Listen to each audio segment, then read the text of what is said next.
The Andy Pollin Show. We got to go after this with everything we got, thinking they're going to come with everything they got. I'll start off by saying I'm bored, I'm broke, and I'm back. The Andy Pollin Show on ESPN 630 starts right now. You know, they're saying this snow is going to clear out of here in like an hour or so, but I'm looking out the window and I'm seeing a little bit more than was anticipated, I think. Maybe it'll be okay. I hope we get through another winter of just okay. We had a couple of storms last year, not terrible. I don't want another blizzard. I know the kids want the blizzard so they can stay out of school and all that stuff, but I'm too old for that. Cowboys, say goodnight. Say goodnight, Dallas. And the Washington Wizards. Okay, we know that they're not going to have a good season. That's an understatement. But you got to put something that looks like an NBA product out on the floor.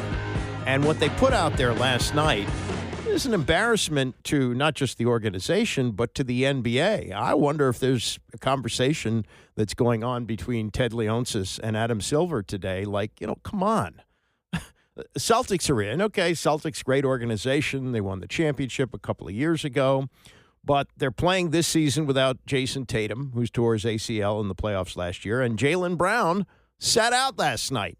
Their best player was not on the floor, and the Wizards lost by 45 points. The fifth worst blowout in team history. There are four worse than that. I can't imagine, but I guess that's the case. 146-101. They gave up 80 points in the second half. Boston shot 54% from the field, 42% from three, and it was just, ridiculous. Just, I understand that the over-under for wins this year is 14, and something crazy happened this past week where they won 2 out of 3.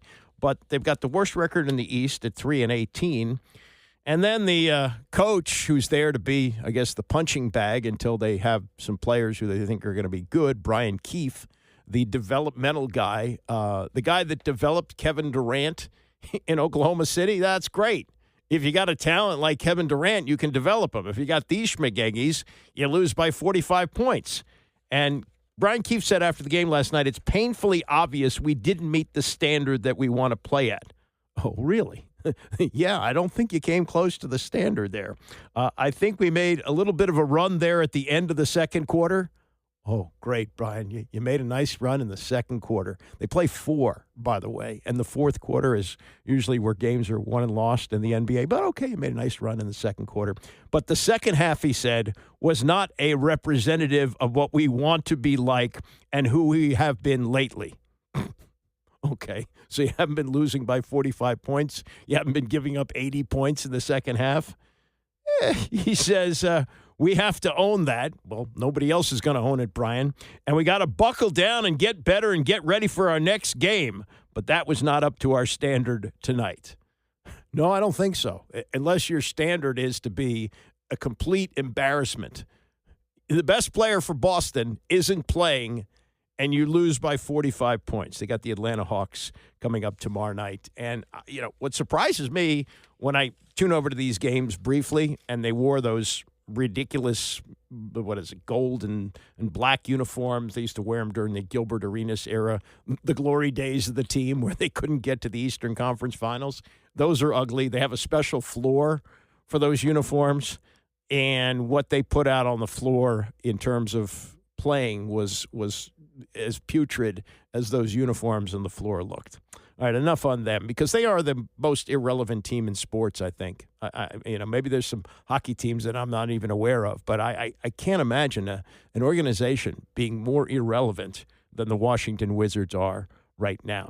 Dallas Cowboys, high hopes going into Detroit last night. If they won, their playoff chances were looking better. And look, nobody gets more attention than the Dallas Cowboys, even when they're bad. And so if they were to have won last night, oh, my God, ESPN might cancel all programming the rest of the day and just talk about the Cowboys' playoff possibilities. But they wound up losing the game 44-30. Dak Prescott was sacked 5 times. He had 2 interceptions, and Dallas also fumbled in this game. So the 3 turnovers and the 5 sacks and a defense which gives up 44 points. I think we can stop talking about playoffs here, although their chances are a whopping 7% now. 7% chance to make the playoffs at 6-6-1. This was Damian Woody analyzing the game with Scott Van Pelt. I thought defensively they really got after Dak Prescott. They had 5 sacks, but they had countless more pressures against Dak Prescott. They really made it a point that we're going to come after and we're going to heat this offense up, because this is obviously one of the best offenses that we have in the National Football League. And offensively, they were moving the ball up and down the field, but they were splendid in the red zone. When they got down to what we call that money zone, they capitalized. That was really the difference in the game. They were 4 or 5 in the red zone. Dallas was 1 or 3. So, when you look at both, they just played a complete game on both sides of the ball. Yeah, and you make the point about the 5 sacks. That had been really a gigantic issue for them coming into this game, and Dak's still going to get his, and he does. But that's the side of the football it seems that they've got to be better at in a game against Dallas to give them a chance. But just as you project forward, this is a Detroit team that's a ton of fun to watch, and over the past couple of years, they've ascended to a place where they've not been. How do you view them in the big picture of the NFC, though? Are they a threat long term? I would say this. I don't think they're going to win the NFC North. And with them not winning the NFC North, that makes them a wild card team. You're going to have to win 3 road games to get to the Super Bowl. That is very, very hard to do. You're talking about the Tom Brady, I think 2020 Bucks and Aaron Rodgers back in the day, like 2010. Those are the only 2 teams that took the long, hard road to get to the Super Bowl. And as you and I watch the games, always chatting about all the different topics that surround it. And I mean, it's hard for me. It's hard to shake, say, the game in the wind in Philadelphia, right? And just the idea of on the road, and you look at who. Maybe you go to Chicago. Maybe you go to Green Bay. I mean, if you go to L.A. and it's indoors, cool. But if it just feels like it's an uphill climb. But they do have that 2-headed monster and the run game that they can lean on. And we saw Montgomery and Gibbs get theirs tonight. And as we watch Gibbs, and you're on the same list as Barry Sanders, who for the youngsters, you should watch number 20 in the Honolulu Blue because he was unreal. But so is Gibbs. What most impresses you about his game? Listen, first of all, it's the speed. We always talk about like you can't teach speed. He has plenty of it. See, every time he touches the ball, he literally can go the distance. And the thing that impresses me the most is he's what I call a dual threat running back. He's one of those guys, 3 down back. He's obviously great running ball, but in the passing game, he's like another receiver. I don't know how many times tonight where he was utilizing the passing game, and he was just making guys looking stupid out there. So when you have that type of dual threat running back, man, that is a big, big weapon for this offense. And on that 1 touchdown up the middle, ran through contact. He's tough, too, not just a speed guy who doesn't want any part of the contact. I mean, he can run between the tackles if he needs to. On the Dallas side of this, I mean, at this point, your boy Stephen A. in the morning is going to have his hat on and be acting the fool, messing with the Dallas fans, as he loves to do. In beating Philadelphia and Kansas City back-to-back, they had a path for it. They got to win out, and they need a ton of help. I assume this is all but it for them as a playoff team this year, isn't it? Absolutely. They're going to need, like you said, they're going to need a ton of help. And I think the only way for them to get into the postseason is by hopefully Philadelphia goes into full meltdown and they find a way to win the NFC East. Other than that, they're going to need a ton of help to get into the postseason. Damian Woody with Scott Van Pelt last night. That help would have to come from Washington. And you saw what happened the last time Washington played Philadelphia in the NFC Championship game when they were in much better shape physically. So they got 2 games left between Washington and Philadelphia, the 20th, that's a Saturday game, and then the last game of the season. So that meltdown seems very unlikely. Dallas with now a 7% chance to make the playoffs. A couple of other notes from this game on the Dallas side. CeeDee Lamb got knocked out of this game, and if you saw this, and you can probably find, if you didn't, you'd find it on YouTube, his hands make those kind of motions that Tua Tagovailoa made when he suffered one of his concussions. This could be very serious, and it could be season-ending for him. That's how serious that concussion looked from his reaction. And this was an opportunity for George Pickens to pick up the slack. He did not. Caught 5 of the 9 passes that were thrown to him, a total of 37 yards. And on the Prime postgame show, he was lit up by Richard Sherman. I wish I could find better quality audio, but I think you'll be able to hear what Sherman said about what he saw from George Pickens. That's what you can't have. If you're going to be a superstar, if you want to be the best receiver in the big story here is George Pickens. George Pickens throughout the game, especially late in the game, just looked uninterested in playing football. And that's what you can't have. If you're going to be a superstar, if you want to be the best receiver in the National Football League, you can never be disengaged. It doesn't matter if the game's going your way or not going your way. You can't just disappear in these games or else you're not going to have impact. And just right here, cruising routes. You're the guy. CeeDee Lamb is not in this game. He's out, and you get intercepted on your slant routes, and you can't be the guy and half-ass it. And I'm sorry, that's just, you can't, it's unacceptable. And if you're the Dallas Cowboys and you're looking at him and you're looking to pay him big-time receiver money, $40 million, you got to look at this tape and say, hey, is this a guy we can trust paying $40 million to show up regardless of circumstance? I don't know. You wonder why Pittsburgh moved on from George Pickens. Well, there's evidence there from Richard Sherman. Also on the kicking front for Dallas, and this is absolutely remarkable. Brandon Aubrey. Aubrey kicked 5 field goals last night, the last one from 29 yards out. Okay, and that made it a 3-point game in the fourth quarter before the Lions were able to pull away. But in this game, he hit 4 field goals prior to that, so he had 5 for the game. 42, yeah, okay, that's pretty much a chip shot, but 55, 57, and 63 yards. And he became the first player in NFL history to hit 3 field goals of 55 or more in the same game. A couple of kickers have hit from 55 plus twice. He's done it 3 times in this game.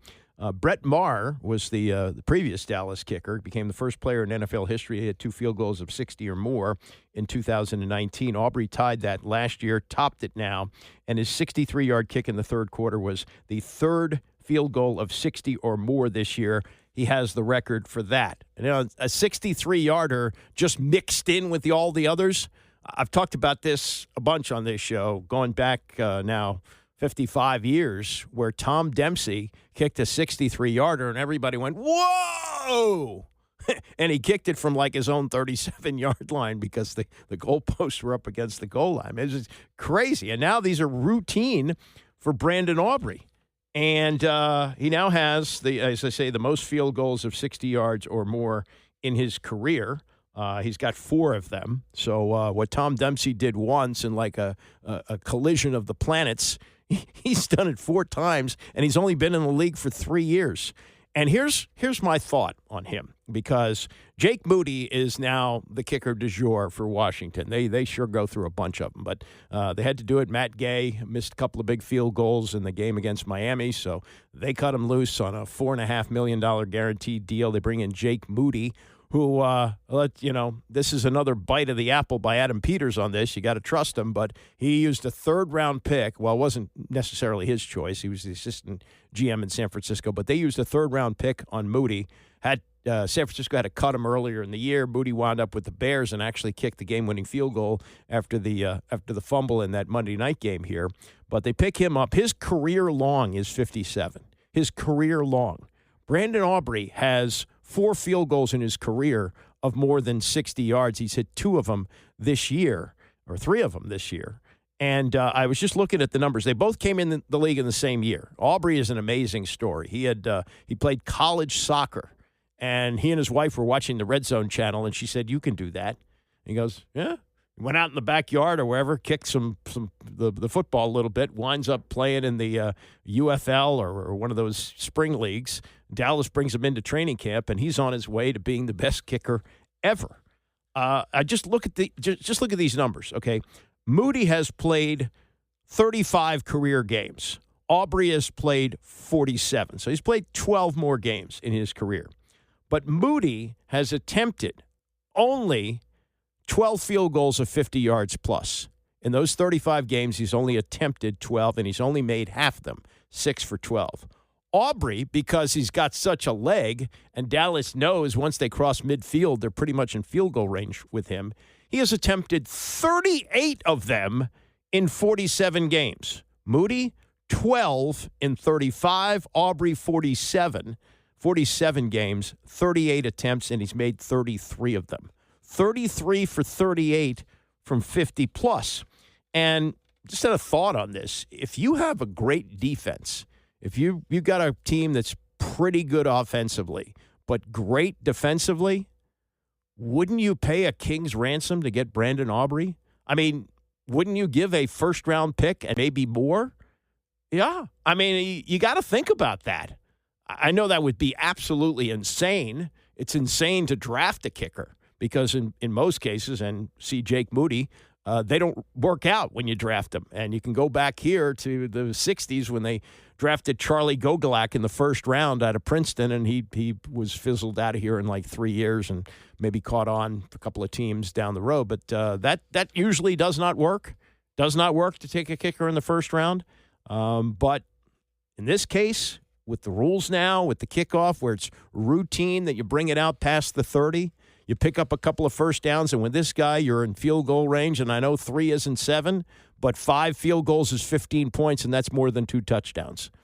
Just saying. It's something to consider that a kicker that seems to have come from another planet and has an incredible backstory, like, his wife goes, why don't you try that? Okay. And here he is. I mean, think about that. Think about Brandon Aubrey and what a weapon he is in an era where the rules are favoring that. And also, unlike Tom Dempsey, who was kicking off of fields that, especially this time of year, were basically painted dirt, he's kicking off pristine fields and indoors, as he did last night.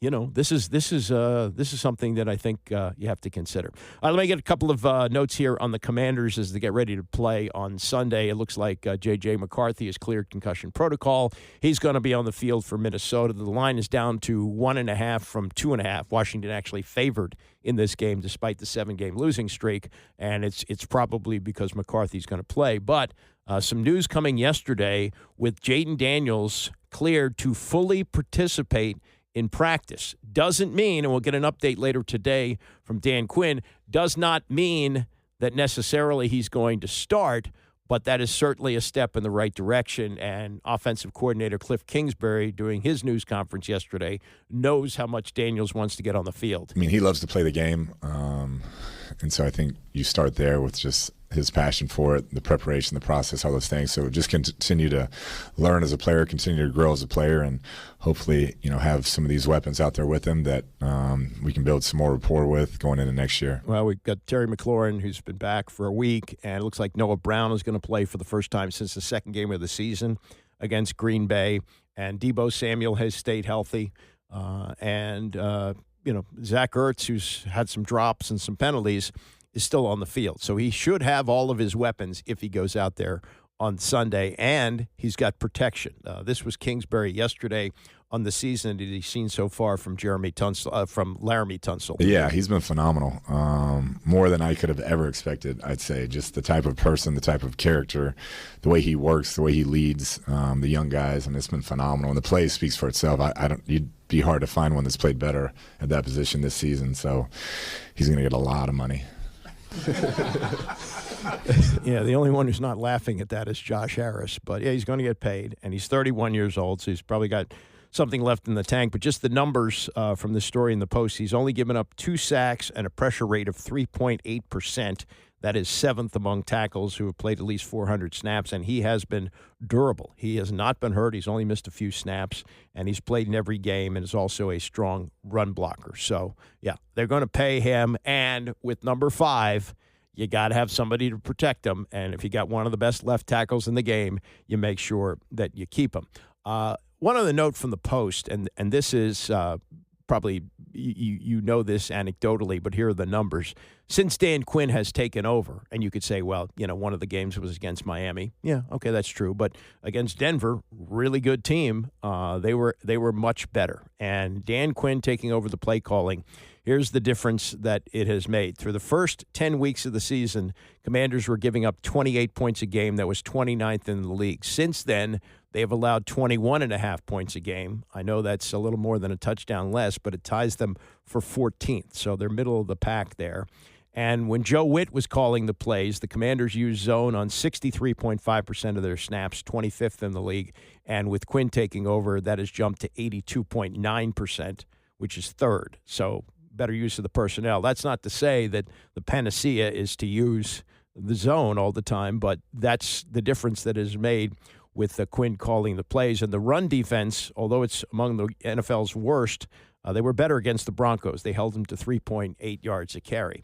And, they would not have beaten Philadelphia in the playoff game last year, the NFC Championship game, if Dan Quinn were calling the defensive plays. But a defense that hasn't been that good, partly because, they had to restock it, and they've restocked it with some older players, and there's been some injuries. But God bless Joe Witt Jr., but it doesn't look like he's the answer as the defensive coordinator.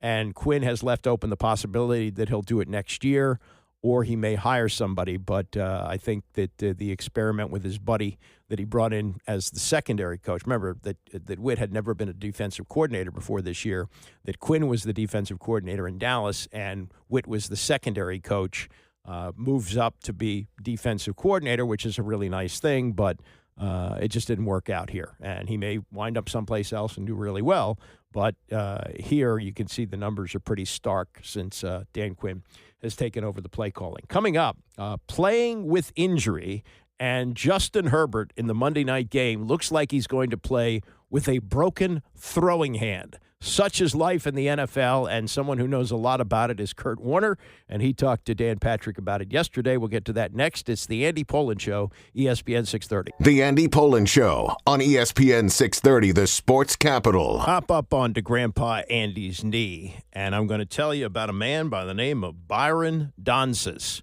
Who's that, Grandpa? Byron Donsis is famous for this. Dan Pastorini was the quarterback of the Houston Oilers in 1978. I went to every one of their home games. I was working in Port Arthur, Texas, which was about 90 miles away, so I went to every home game that they had that year.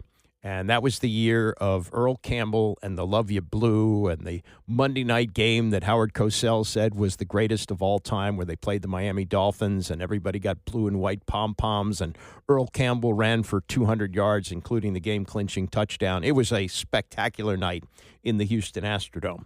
And late in that season, Dan Pastorini, the quarterback of the Oilers, got clobbered in a game against the Steelers and broke a couple of ribs. So he's in the hospital recovering from the ribs, hoping that at some point he can get back onto the field.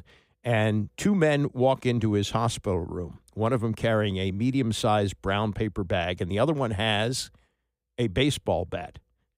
And Pastorini later famously said, "I was thinking the two men had bet the ranch on the game and they were going to pummel me to death and take me outside in the bag. Instead, the man's name was Byron Donsis, and he pulled out of the paper bag a flak jacket, which in 1978 had not been seen before.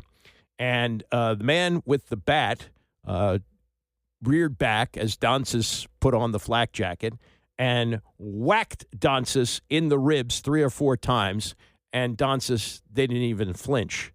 Pastorini from the hospital bed said, "I'd like to have one of those." He got one of those. The Oilers got to the playoffs. They won a playoff game against Miami. They won another one against New England. They made it to the AFC Championship game where they lost to the Steelers. So equipment means a lot, which brings us to Daniel Jones, the quarterback of the Colts, who's playing with a fractured fibula. Fractured fibula, for most of us, would put us probably in a boot and on crutches. Nope, Daniel Jones continues to play. In fact, he says he doesn't even know when the injury happened, but he's been kind of feeling some pain since mid-last month, so close to a month playing on a broken leg. He called up a couple of teammates for Duke. Now, it's important, as he says, to have smart teammates. Clark Bullitt and Kevin Geschman, they are now with a company that produces 3D braces and orthotics. They majored in mechanical and biomedical engineering. You go to Duke, you can do those kind of things. So they were able to print up a 3D pad to protect the injured leg.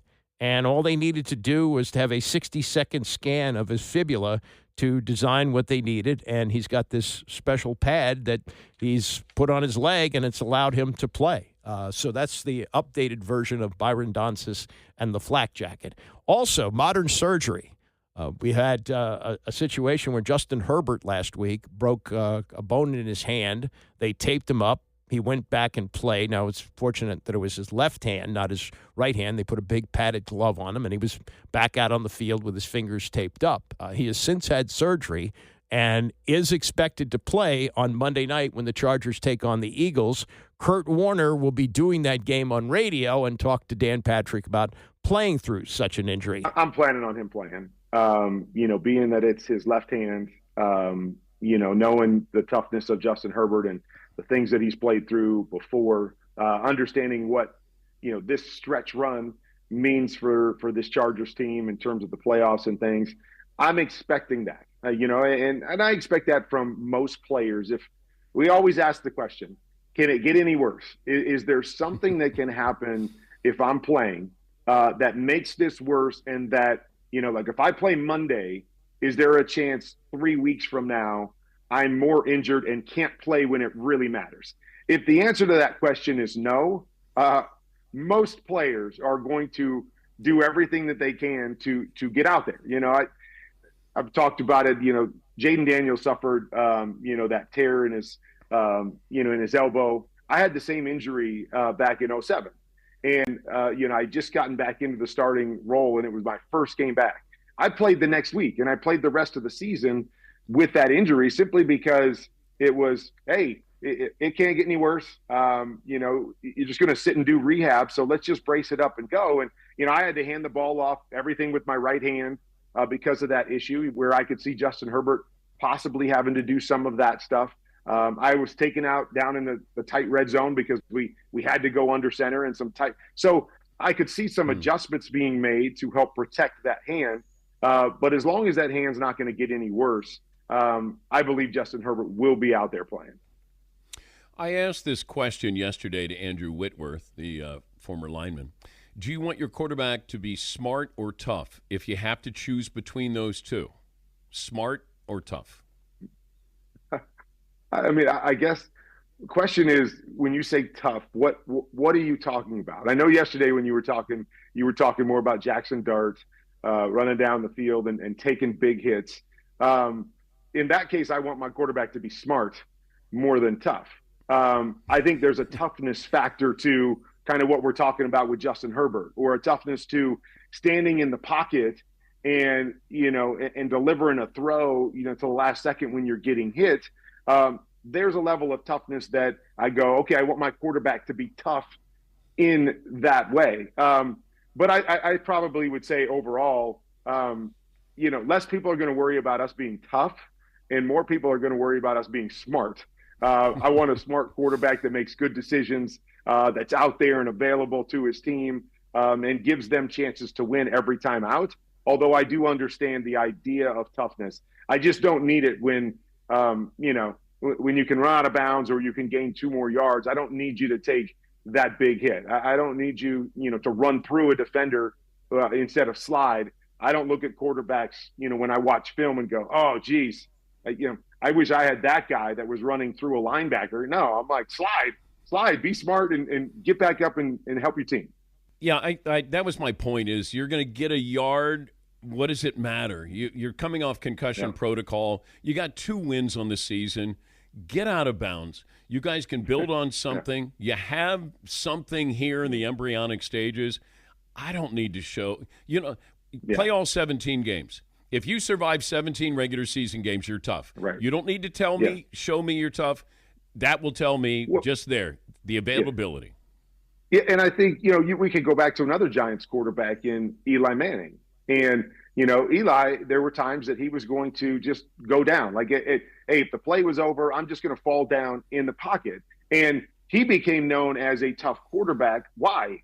Because he was never out. Like, he played so many games in a row for the Giants, and it was like, that's what, we want, is the guy that's going to be out there and play. And so he understood when the play was over. And there's no doubt that people get excited and your sideline gets excited if your quarterback runs over a linebacker, down the field. I understand that aspect of things, but I think you're 100% right, is that more importantly, your team wants you, if you're the leader and if you're the guy, to be out there every snap, and they're not going to worry about you sliding or falling down every once in a while, as long as you do the things that your team needs you to do on a weekly basis. That's Hall of Fame quarterback Kurt Warner on with Dan Patrick yesterday regarding playing with injuries, playing with toughness, et cetera, et cetera, et cetera. Again, the latest on Jaden Daniels is he was cleared for full participation in practice yesterday. We're supposed to get an update from Dan Quinn sometime today as to what his availability is going to be on Sunday. They may not determine it today. I mean, Quinn is famous for that. Oh, I'll tell you what's going on Friday, because his last media availability was Wednesday, and we get to Friday. Well, we'll have to see. So could stretch into tomorrow. Could even stretch into a game-time decision. You remember this from last year when they played Chicago in that October game. I think it was a late October game, and he had suffered what turned out to be a broken rib. I don't know how they were able to cover this up. They never said it was a broken rib, but it was like 2 hours before the game that they decided that Jaden Daniels would play against Chicago, and he, with the broken rib, threw the Hail Mary pass to beat the Bears.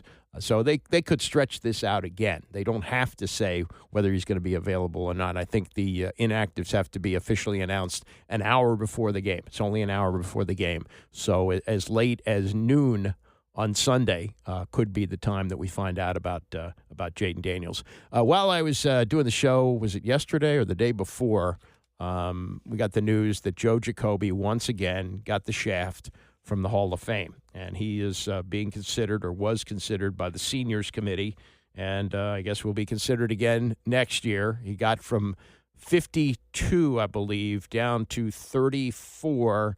34 became 9. He made all that, and then the other day they whittled it down to 3. And Tom Lovero's got a column today about Jake. I've huffed and puffed for years about this. There have been other people who've tried to beat the drum for him, to no avail. He just is not going to get in the class of 2026. And what Tom points out is he's just not getting enough attention. And the Associated Press story that came out to announce that the 9 semifinalists are down to, or 9, whatever they call them, are now down to 3. He said the story deemed noteworthy as players who didn't advance: former AFL star receiver Otis Taylor and Buffalo Bills special teams standout Steve Tasker. And Tom writes, with all due respect to Taylor and Tasker, the fact that the Washington Redskins great wasn't listed among those passed over, that he wasn't the headliner of the group, may be the answer for the question that should have loomed over voters this year, last year, and the year before, and so forth. Why isn't Joe Jacoby in the Hall of Fame? And this could be a part of it, too, that he's associated with an organization that has changed its team name twice since he played. Most of the years since he played, last year was an aberration, they've stunk. The team that he played on, the last full year that he played, actually had a chance to get to the NFC Championship game. It's something that's been talked about for years, but Brian Mitchell had a hole you could drive a truck through, and the handoff was botched between he and Mark Rippon, and they've each blamed each other for the last 30 years, but that turnover proved to be crucial. The 49ers got to the NFC title game where they lost to the Cowboys. So it's possible that they would have wound up back in the AFC Championship game or the NFC Championship game the year after they won the Super Bowl. But kind of the last hurrah there. And, ever since they've been pretty much bad. A couple of playoff wins here and there, but not much until last year. So that probably has worked against them. But more from Jacoby, from Tom about Jacoby, as I try to get my words straight here. He says about Jacoby's qualifications, Jacoby went to 4 Pro Bowls. More importantly, was named a 3-time first-team All-Pro and appeared in 4 Super Bowls, winning 3 of them. Jacoby faced the greatest pass rushers of all time. One of them is Hall of Fame tackle Randy White, who went up against Jacoby in the bitter Redskins-Cowboys rivalry games. White told me, meaning Tom, in 2018, that Jacoby was one of the best who ever played the game. When he would block down on me, it felt like a truck hit me, White said. He was solid as a rock, big and tall. Most of the time, those big guys are little soft, but Joe was 310 pounds of solid muscle. When he would block down on me, I had to give it everything I could to smash into him. This is a Hall of Fame, first ballot Hall of Famer in Randy White. He says, I can tell you he's one of the greatest I ever played against. I mean, come on. Lawrence Taylor stood up for him. Howie Long stood up for him. They're first ballot Hall of Famers. Taylor is probably the greatest defensive player who ever played the game. What do we need here? as Tom says, Jacoby was great enough to be named one of the 4 tackles on the NFL in 1980s All-Decade team. The other 3 are in Canton. That should have told voters that there was some unfinished business there. Absolutely. Russ Grimm got in 2010. That's 15 years ago. And, again, I've said this a million times too. Jeff Bostic said to me that when the Hogs would sit around and talk, they would agree that Jacoby would be the first of them to get in the Hall of Fame. And realistically, the only 2 from that group, I mean, Bostic made 1 Pro Bowl, and Mark May played for a long time. Those are not Hall of Famers. The 2 Hall of Famers are Jacoby and Grimm, who's already in, and for whatever reason, Jake can't get in. This is just a travesty, and it's very, very frustrating for those who know him and like him. And, Roger Craig has been associated with the San Francisco 49ers. The 49ers have been something of a marquee team. L.C. Greenwood, my God. I mean, not just were the Steelers great when he played. They've been a solid team or a great team ever since. Those are good organizations. And you could say, well, Ken Anderson played for the Bengals, and the Bengals have kind of mirrored the Redskins. But the Bengals have now resuscitated themselves with a quarterback who took them to a Super Bowl not that long ago. So somebody's got to beat the drum a little bit louder. And I'd like the organization to do it. I've said this a bunch of times, and maybe you're sick of me hearing this, but one of the few good things that Bruce Allen did was he lobbied hard for Chris Hamburger, who got lost in the cracks, and Hamburger had disappeared. And he was never a part of a team that won a Super Bowl. He made a bunch of Pro Bowls. A great player, deserved to be in the Hall of Fame. But it took the organization to get behind him. And somebody's got to do that for Joe Jacoby. He's 66 years old. Come on, it's time. And he was a finalist twice. He had to wait for that stupid knock on his door when they have Super Bowl weekend, when he was still eligible under the committee that considers you for the 25 years after you've retired. And I think that, there's been some players overlooked too. Brian Mitchell should get in. I think there's a case to be made for London Fletcher. Even Gary Clark should get some consideration.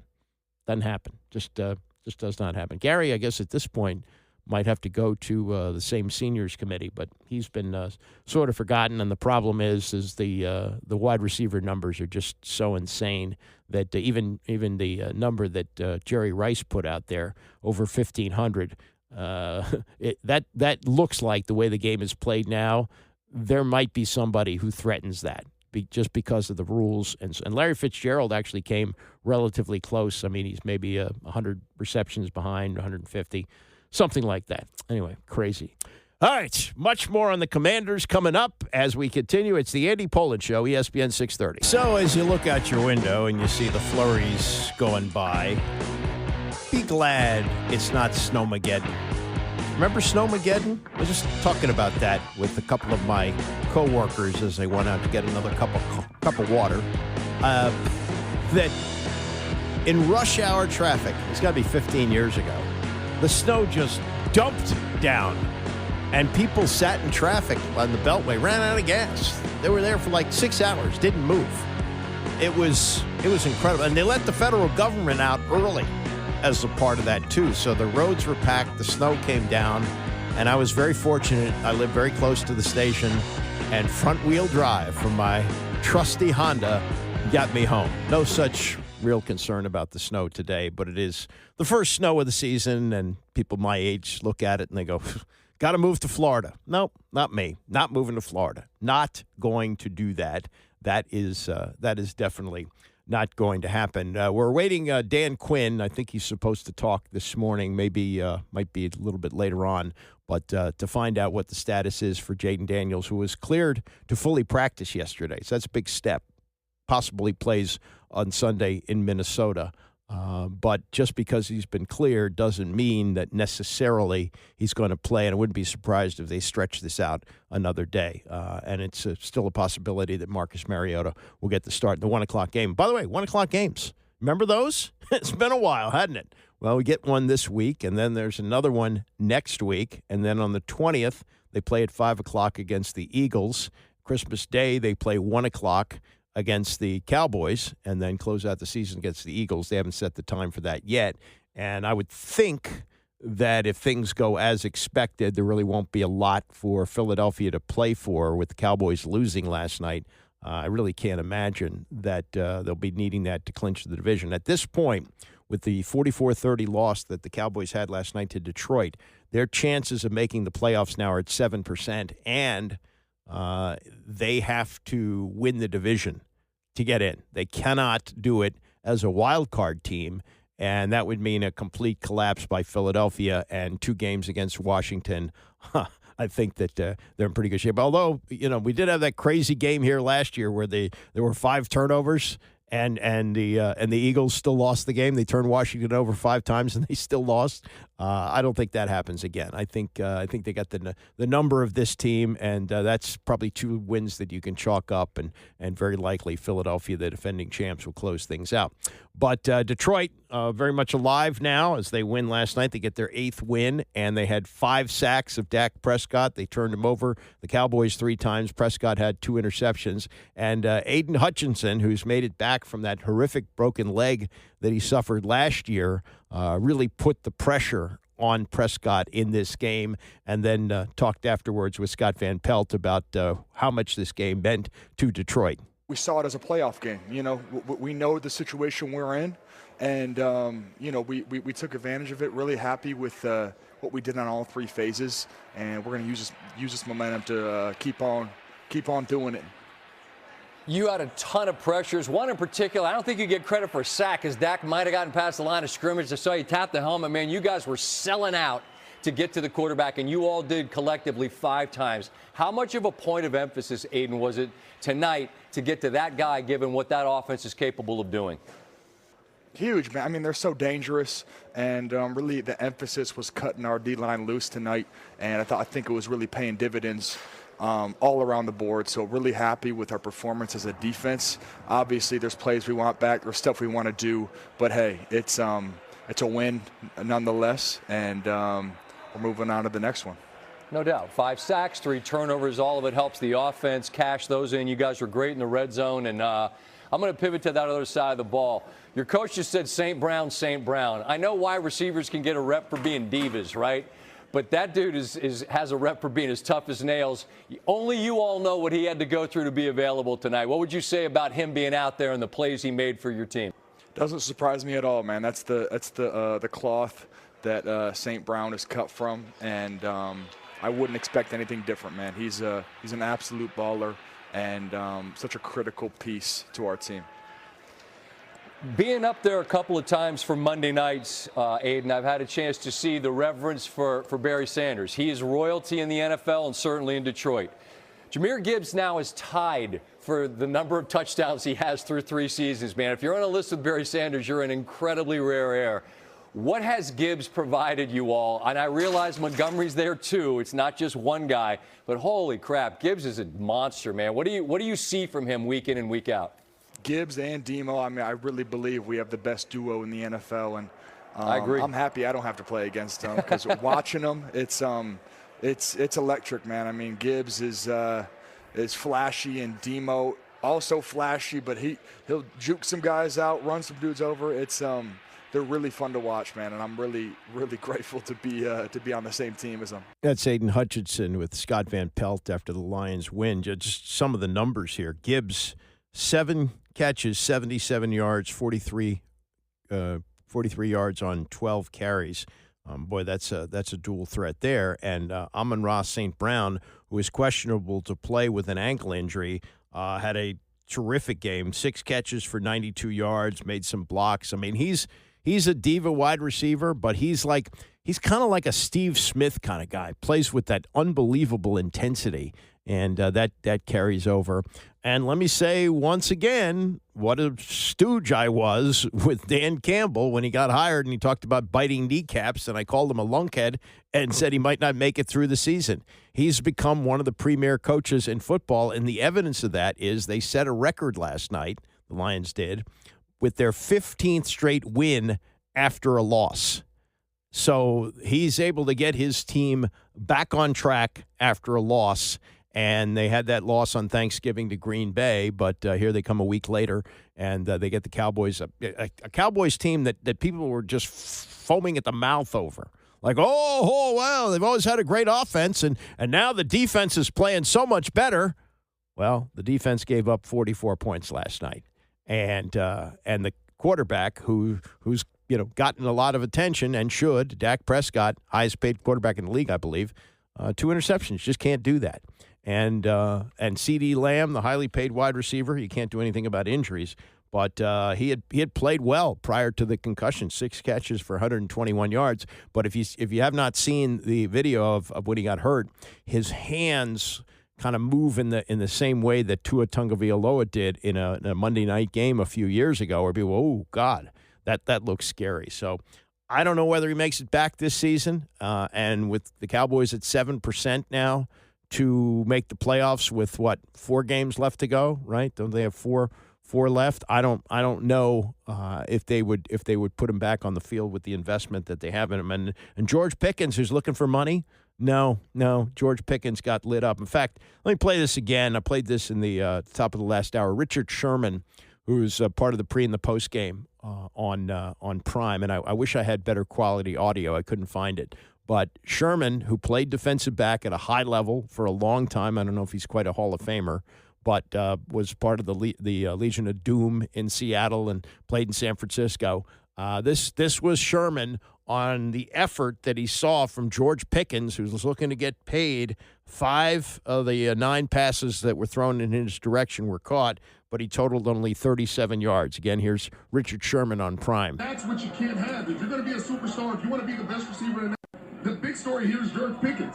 George Pickens throughout the game, especially late in the game, just looked uninterested in playing football. And that's what you can't have. If you're going to be a superstar, if you want to be the best receiver in the National Football League, you can never be disengaged. It doesn't matter if the game's going your way or not going your way. You can't just disappear in these games or else you're not going to have impact. And just right here, cruising routes. You're the guy. CeeDee Lamb is not in this game. He's out, and you get intercepted on your slant routes, and you can't be the guy and half-ass it. And I'm sorry, that's just, you can't, it's unacceptable. And if you're the Dallas Cowboys and you're looking at him and you're looking to pay him big-time receiver money, $40 million, you got to look at this tape and say, hey, is this a guy we can trust paying $40 million to show up regardless of circumstance? I don't know. I respect that opinion. I mean, I think Sherman's kind of a loudmouth there, but he does know about playing defensive back and playing the top receivers. And that is that's got to be a consideration for Dallas. You going to pay George Pickens? Now he lit up Washington when he played him, so maybe he's going to fatten up on Christmas Day. But in a game that they had to have, this was a must-have game for Dallas last night. And they not only lose, but they lose by 2 touchdowns. And in a situation where George Pickens had to, as they say in the biz, step up, he did not. The college coaching go-round, crazy. We spent most of the week on the Lane Kiffin situation and the apparent lying that he did. He said, the players all wanted me to stay. No, they didn't. And the school didn't tell me that I couldn't coach them through the playoffs until 8:30 in the morning on Sunday. No, they didn't. Told the school at 6 o'clock on Saturday night that he wasn't coming back, and they said, "Guy gesund, go to LSU. We'll move on without you." The shocking thing right now, with all the coaching moves that have been made and made in a short period of time, for example, Penn State fires James Franklin, 5 games into the season. He's already got another job at Virginia Tech. On top of that, he flipped most of his top recruits from Penn State to Virginia Tech. So he's not only been without a job for a short period of time, in that short period of time, he managed to get all the big-time guys who he wanted to go to Penn State, to go to Virginia Tech. And Penn State still hasn't hired anybody. Today is the 5th of December. We have already had recruiting day for high schoolers. That's already over. We have the transfer portal, which is, I guess, about to open. You got to get on it. And I guess they thought they were going to have somebody by the name of Kalani Sitake. And if you're a casual college football fan, you probably never heard of him. He's had a great year at BYU. Ken Niumatalolo, who I believe he's now at UCLA, if I'm not mistaken, but I thought did a really great job at Navy and got the shaft. They lost to Army a couple of years in a row, and they booted him out. And there's a guy by the name of Brian Newberry who's coaching the team now. And they're going to play the Army-Navy game this week, or is it next week? I guess it's next week in Baltimore. And so anyway, Kalani Sitake has apparently was the guy for Penn State. And he's decided to stay at BYU. Well, BYU has as much money as Penn State. And the headline is he turned down $10 million to go to Penn State. Well, he's going to get $9.5 million to stay at BYU. And if it's a money situation, BYU will come up with the cash. On top of that, he played at BYU. The allure of the alums is big. His wife referred to the love bomb that they got from BYU, which I assume was a big amount of cash. There's a booster who runs Crumble Cookies. You ever had Crumble Cookies? They're really good. Jason McGowan, he tweeted Monday that it was time for me to get off the sidelines and get to work, meaning come up with the cookie cash, the big cookies for Sitake. And the turning down of $10 million a year, okay, that's fine. He will get his money from BYU because they got the cash, and they're also coming up with more money for NIL, which they're able to do. They got a great basketball team because they're paying top dollar, and it just brings up the question with the NFL, where you do have these rules that you can't tamper with a coach who's employed. Now, you can get some back channels, I'm sure. Somebody who knows somebody can say, they're interested in you. Would you be interested in talking to them, after the season is over? But the big recruiting of coaches from other teams, there have been a couple of trades. John Gruden famously was traded to Tampa Bay from the Raiders, and he took Tampa Bay to the Super Bowl after they fired Tony Dungy. Those things happen from time to time, and there have been other trades that have been discussed and not necessarily made. But the actual poaching of coaches, which happens now all the time, it's the wild, wild west in college football, doesn't happen in the pros. And it's been a while since Bill Cowher coached, but he says that the movement from team to team is really something you didn't think about when you're coaching in the NFL. It doesn't happen at all. I think when you're with a team like that, you're just trying to win year to year. My fear of failure far exceeded my desire to win. I did not want to fail and get fired. I mean, that was always over the top of my head. And I just knew results-oriented business. And if you didn't produce, you're going to be asked to move on because that's just the nature of that profession. So I understood that getting into that profession. But, you never think about the next job. At least I didn't from my standpoint. Again, I've been in one place for a long period of time, Dan. I was in Pittsburgh for 15 years. I've been in CBS for 19 years. I'm not the kind of guy that's looking for the grass being greener on the other side. I like to be appreciated, and if I'm appreciated, you're going to get the very best of me. You know what? I appreciate being able to go to work while I am appreciated. But it's standard procedure in college football now. Why is that? I don't know. I go back. I think it's the lack of structure that the NCAA has right now in terms of these timetables, in terms of the pool, the transfer portal that takes place, allowing coaches to leave before they're end of their contracts to go to other places. It doesn't happen in the NFL. There's a very disciplined structure that we have. There's a salary cap. There's a time for free agency that happens afterwards. Head coaches aren't going to be able to go from one team to another because you're not even talking to another team. Now, the biggest thing in the NFL, to me, the problem that you have, if indeed it is, and I didn't think it was your assistants, because at the end of a season and you're in the playoffs, the assistants have an opportunity to talk to other teams. But I always looked at that as a feather in your cap. And I always thought to him, because I know when I was getting interviewed at times, that, my resume is being put on that table with that playoff game. So I was more inspired to do well in that playoff game as opposed to thinking about putting your staff together, thinking about what you're going to do, and your mind isn't on the game. I don't think that's the case. So I don't think we have that in the National Football League. I think the NCAA is it's the wild, wild west. I've said that out there. I said it yesterday, went on a little bit of a rant. It's just a problem for me is that the people that get lost in this are the players. And the message we're sending to them, the lack of trust that they're going to start having in our institutions, in our systems, because you know what? That's what we're going to lose. Because you're telling them one thing and you're doing another thing. And then the other part of that is the entitlement that we now are doing with young players. When a quarterback is making $4 million a year and the lineman that's up there has got a 4-year scholarship and is getting paid nothing, okay? But because you know what? 1% of the people in college are going to play pro. Teach them life lessons about what business is like, what going into the next level of life is about. Responsibility, having a job, working for someone, and having to acquiesce to a boss, and work your way up the ladder. You know, sometimes you're not going to get entitled to something because you think you decide a part of it. You may have to work for a long period of time to get that opportunity. There's nothing wrong with a good work ethic, a degree of saying, you know what, I'm going to compete for whatever I need to compete for, because you know what, that will serve you better in life than being entitled and being handed something that really, to me, is they're too young to be given that kind of money. If you were the Ole Miss athletic director and Lane Kiffin said to you, hey, I want to coach this team in the playoffs, you would have said? You decided to go to LSU. Thank you and goodbye. What, to let you come here for the next month and talk about how great LSU is over Mississippi? You kidding me? Seriously? To even ask for that question is like, that's arrogance.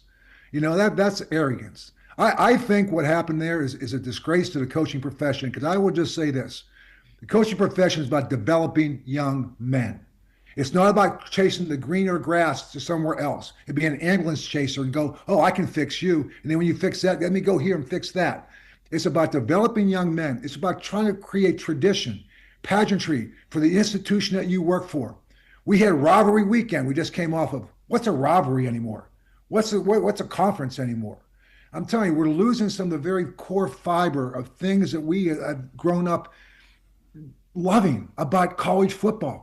And we're watching it deteriorate right before our eyes. Okay, that's the old school view from Bill Cowher, who hasn't coached in college ever, as I understand it. He played in college at North Carolina State, played a few years as mostly a special teams guy with the Cleveland Browns, and then became the longtime head coach eventually of the Pittsburgh Steelers, and now he's been on TV.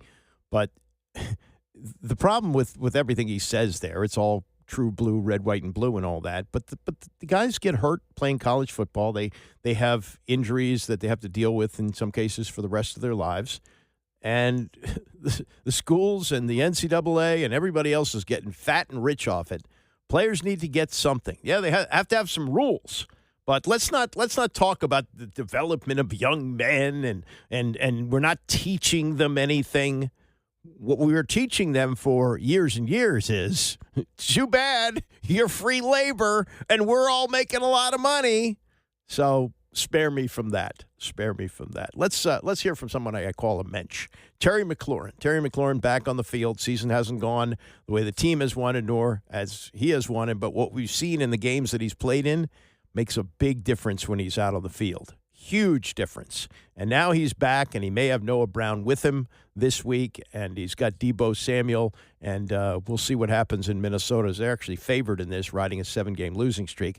But McLaurin in the locker room this week talked about what it's like to be back for a team that, unfortunately for him, this is now his, 7th year. I guess last year was 6. So 7th year. So except for the first year or second year when they made the playoffs with a losing record at 7-9, they're mostly playing out the string as he has for most of his career. But to be back on the field, he says, is very important to him. It was really good to be back out there. Just had a lot of fun competing with my teammates again. We fell short, so we want to get back on track and try to get a win this week. It's been a while since we felt that feeling, but the work we put in going into last week was really, really good. I felt like we executed at a high level. We just didn't quite finish the way we wanted to. So you got to give them credit. They're one of the top teams in the league for a reason. But it was good to just be back out there with my teammates and feel the energy of the crowd. I think it was just great to be able to make plays. To go to Minnesota this week and get back in the win column, what would that do for this team? That would be amazing. It's really hard to win in this league, and it's been a while since we've done that. So just to go in a tough environment, I think it's one of the best environments in football. I know they're itching for a win as well. So you got two hungry teams trying to get a win. Terry, DQ said in Hard Knocks last night after the Broncos game, he showed his post-game speech, he said, even though we lost, we're not lost anymore. Yeah. What did that mean for you? I mean, I think it's just a style of play that he's always just been preaching to us. I think that showed up on Sunday to where we played literally close to 5 full quarters of football, and we went toe-to-toe with one of the best teams in the league. I think just the missing piece for us is just coming down with the winning time moments. I think that's something that's just hasn't showed up the way we wanted to this year. But when you have a game like this, when you go against a team who's going to be a really high playoff contender, and you take them to the brink, I think that just shows what we're capable of. And as we continue to get guys healthy and go out throughout the rest of the season, we're trying to stack wins. You know what I mean? That's why we work so hard throughout the season. The off season is to win the game. So that's the ultimate goal. But I think that's definitely what he meant by that. The play style definitely showed up. Defense created some turnovers. We did a good job going on those long play drives. We executed the game plan pretty well. We just didn't make the final plays, and Benito made a great play at the end. So the play was there. This sometimes those heartbreaks happen in football. Terry, you've been around here with losing streaks like this, and probably guys couldn't wait to get to the end of the season. But Mark is saying now it's not like that. What's that say about the group you guys have? I don't think it's been like that the last 2 years. I just think it's a certain group of guys that the front office, our coaching staff bring in here, guys who are hungry. No matter what the score is, they're going to play for full quarters. And so, the record isn't what we want it to be, but the season isn't over. And we got a lot of guys who are extremely prideful and want to win. So, if anything, we're just going to continue to keep putting our heads down. And if we stack practices like we did last week going into this week, and we come out executing at a high level, we're going to give ourselves a chance to win football games. And I think that's something we haven't been able to say for a few weeks. And as you know, coming down to the fourth quarter, it could be anybody's game. So you just want to give yourself a chance to win the football game. So I definitely agree with Marcus. We've got a group of guys in here that are going to continue to play each and every game hard until we have none left. Did you happen to catch a replay or two in the past couple of days of Burks' touchdown catch? I saw it live, but I definitely saw it. So I definitely had one of the best seats in the house, but I've definitely seen the replay a few times. After the game, I think I saw where it was his broken hand that he caught it with, which was just unbelievable. I just spoke on it a little bit on Sunday. Like, he's been a great addition to our team in our room. You could feel his hunger and his passion for football, and you could just see his confidence continue to rise with the new, fresh opportunity that he's gotten here. And that's what's great about being in a place like this. If you can play, DQ and the coaching staff's going to put you out there, and he's been making the most of his opportunities. So I know he's going to continue to do that. Yeah, and there's going to be job openings for that. That's Terry McLaurin in the locker room this week. Yes, Noah Brown is going to be back this week, but Noah Brown missed the back half of last season and the playoff run, and he hasn't played since week 2 of this season. So I'm sure that they will be moving on from him. The Deebo Samuel question is going to be interesting because he has been out there every week and has made contributions. Are you going to pay big bucks to keep him? Maybe. They're going to have some cap space to do it. And Terry McLaurin, of course, is going to be back next year on the contract extension that he signed over the summer. So, anyway, we got the Commanders with a nice 1 o'clock game on Sunday. Looking forward to that. Bram Weinstein will call it, and he is coming up next. And I'll see you back here on Monday morning at 9 a.m.